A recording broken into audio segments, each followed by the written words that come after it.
I wanna be the very best, like no one ever was. Hey guys, it's me, the media guy again. Well, today I'm here to do a second look on Pokemon Detective Pikachu. And yes, I decided to do a second look on this movie on its 6th anniversary. Now, you guys might have remembered that I previously reviewed this movie several months ago as a double feature review along with Attack of the Killer Tomatoes. If you guys haven't seen my original review of Detective Pikachu and Attack of the Killer Tomatoes, go right ahead. But this is gonna be like a second look on the movie to see if it still holds up.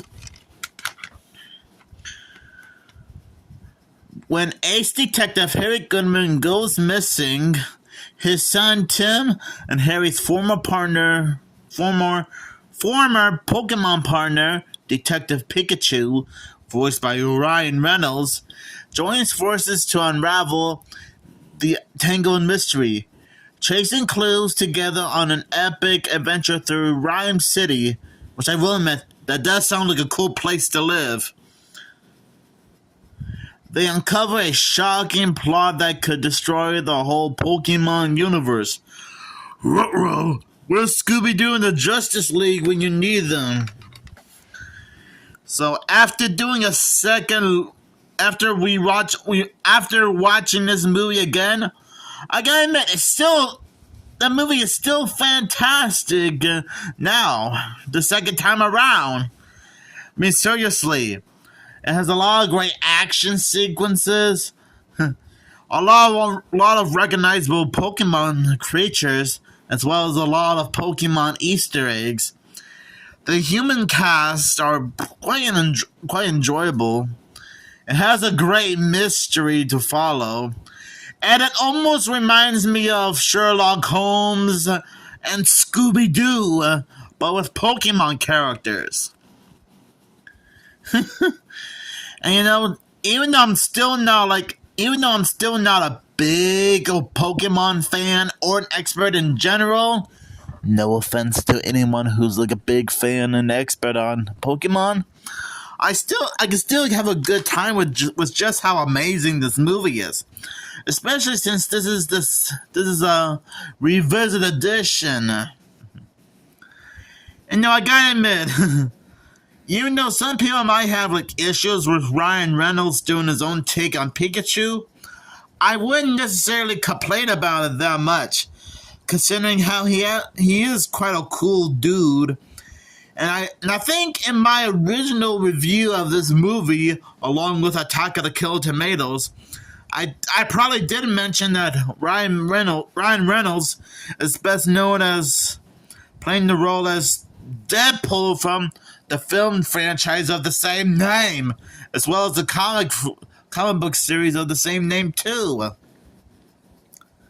And even though some people might think that it probably isn't this might not be their favorite movies, I wouldn't necessarily say it's awful either. I mean, it does seem like a decent Pokemon movie for everyone to enjoy, and I think it follows the source material very well.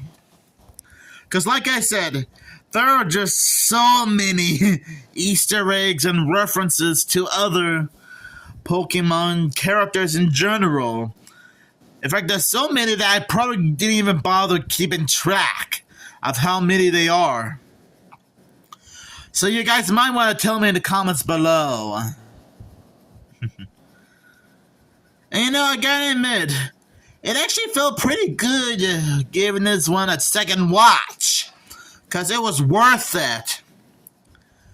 Now, like I said in my original review of this movie, along with Attack of the Killer Tomatoes, I have been familiar with the Pokemon franchise for a while now, mainly the TV show that used to air on Cartoon Network back in the late 2000s, early 2010s on Cartoon Network a few times. I even saw a few commercials of the show on its sister channel, Boomerang from Cartoon Network. So I guess I have some acknowledgement of the show. And to be fair, and I think in one of my old reviews, I think in one of my comic book convention videos a year ago, when I was Frankenstein Jr. at FredCon, I actually did meet two people dressed up as a few characters from Pokemon. Pikachu and one of the members of Team Rocket. And yes, I do remember that to this day. Now I still have the photo saved on my phone. Yeah, me in a Frankenstein Jr. costume with two other people dressed up as some of the characters from Pokemon. Now, honestly, I can really have a good time with this movie. And actually, we actually got a little bit of hints and clues about what happened to Tim's father, Harry. Which I'm not going to spoil the ending, because I assume that you guys don't like spoilers. But I will but this is what I do know. There are some hints and clues throughout the movie about what happened to Harry Goodman's disappearance. In fact, I think the description of the DVD already explained his strange disappearance. And it's like I said, it's kind of like watching a Sherlock Holmes or Scooby-Doo movie, but with different Pokemon characters. And I know this might be a bit of a stretch in my opinion, and some of you might say that this type of idea will never ever happen. But just imagine if we got like a crossover between Pokemon and Scooby-Doo. Again, the idea still sounds absolutely stupid and ridiculous, and I know you guys might say that it will never ever happen. But to be fair, Scooby-Doo isn't a total stranger to crossovers. I mean, he has met Scooby-Doo and his friends have met the WWE wrestlers, Dick Van Dyke, Johnny Bravo, Teen Titans Go, Frankenstein Jr. and the Impossibles, Speed Buggy, Ricky Gervais, Dick Van Dyke, Sonny and Cher, Sandy Duncan, Wanda Sykes, and so many more. But you never know what could happen. So yeah, I honestly think Detective Pikachu is a fantastic movie. And like I said, it still felt great to do a second watch on this movie. Even if it has been a few months since I previously watched it. And I guess doing a second look on this movie isn't too bad. So I think I'll still give this movie 5 Pokemon balls out of 5. Because that's how great this movie is. Especially on its second watch, if you know what I mean. So do you guys have any fond memories of Detective Pikachu? Just let me know down in the comments below.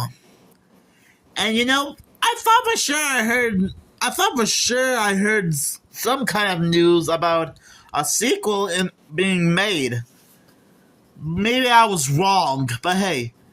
But you know, it probably doesn't hurt for a sequel for this movie to happen. Because I actually do want to know what other type of mystery cases Detective Pikachu, Harry Goodman, and his son Tim will get into. Like I said, you never know.